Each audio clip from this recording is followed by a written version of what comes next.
cognitive load. In this segment, we will be examining the phenomenon of cognitive load and the ways in which it affects learning. But before we can define exactly what cognitive load is, we must first dig a bit deeper into the process of learning and memory.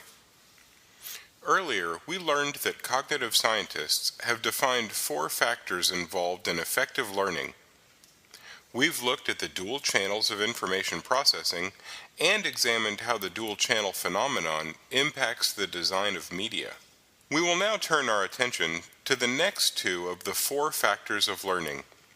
These are the limited capacity of the working memory and the need for active processing of new information. Limited capacity of working memory. If you recall, the working memory is our short-term memory system. As its name implies, working memory is a very dynamic system. The learner must pay active attention to information held in the working memory. Otherwise, it will quickly decay and become lost. Research has shown that there is a limit to how much information the working memory can hold. The most frequently cited estimate of that capacity is 7 plus or minus 2 pieces of information, although the norm is probably closer to 4 or 5. This means that we can retain only around 5 pieces of information at a given time. These pieces of information can include individual numbers, names, specific facts, steps in a procedure, and so on. But the information being passed through the working memory is not limited to verbal data. As you recall, our memory system handles information via 2 separate channels, the verbal and the visual. So it follows that visual data also factors into the limited capacity of the working memory. Regardless of the nature of the information, conscious attention is necessary to keep it fresh in the memory system. If our attention is diverted from this information, it will fade or decay from memory. It is estimated that a piece of information will be lost within 10 seconds if it is not actively attended to. The limited capacity of our working memory will have a significant effect on how we process information from media. Active processing. A common pitfall in education is to treat learning as a passive process. In this view, the learner acquires new knowledge directly from the teacher. The teacher presents information, perhaps through class lecture, and the student is expected to absorb that information like a sponge.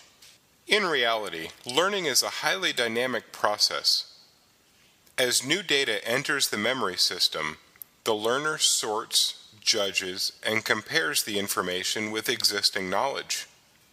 The new details are then incorporated into the existing knowledge stored in the long-term memory.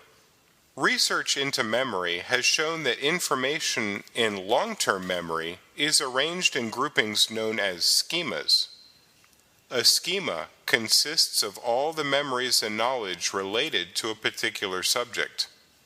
For instance, consider the topic of sports.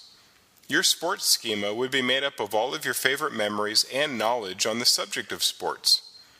It may include memories of playing on a high school basketball team, the standing of your favorite football team this season, your understanding of the rules of hockey, various pieces of sports trivia, and so on. All of these topics fall under the single umbrella of the sports schema. Multiple memory schemas may also overlap. So your schema for sports in general would also encompass the schema for basketball in particular. When new learning takes place, the incoming information is integrated into existing schema in the long-term memory. The new information is compared to what is already known to see if it fits into the existing view. If aspects of the new information conflict with the existing understanding, then further analysis and clarification may need to occur.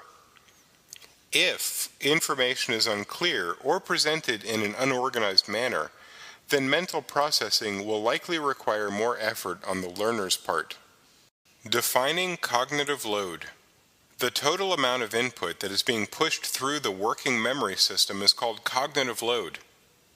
The more cognitive load a learner experiences, the greater the effort needed for learning to take place. Part of our task as media designers is to reduce the cognitive load in order to make learning more efficient. Cognitive load comes from three general sources.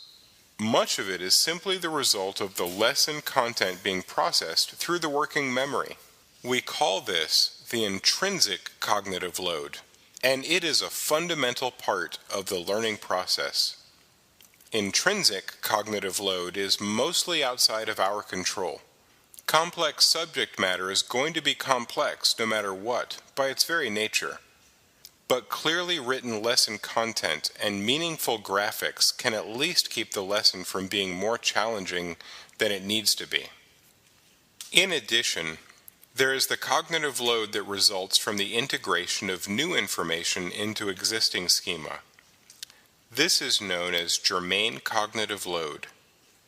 Germane cognitive load is largely dependent upon the learner's prior knowledge. Remember from our explanation of active processing that completely new information requires the formation of all new schema. This means that a novice learner will need a greater amount of thought and concentration in order to interpret new ideas.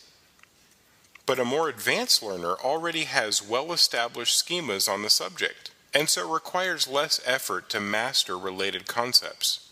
Like intrinsic cognitive load, germane cognitive load is a basic fact of the learning process. The demands it places on working memory tends to decrease as expertise in the subject increases. Last, there is extraneous cognitive load. Extraneous cognitive load results from inefficient design of a learning experience. It often stems from media elements that are irrelevant to the instructional goal of the lesson. Examples can include decorative imagery, unnecessary sound effects, and distracting background music. These added elements tend to tie up room in the working memory's limited capacity. Since they add to the information being processed through the working memory, these elements can also interfere with successful integration of new knowledge by calling up the wrong mental schema.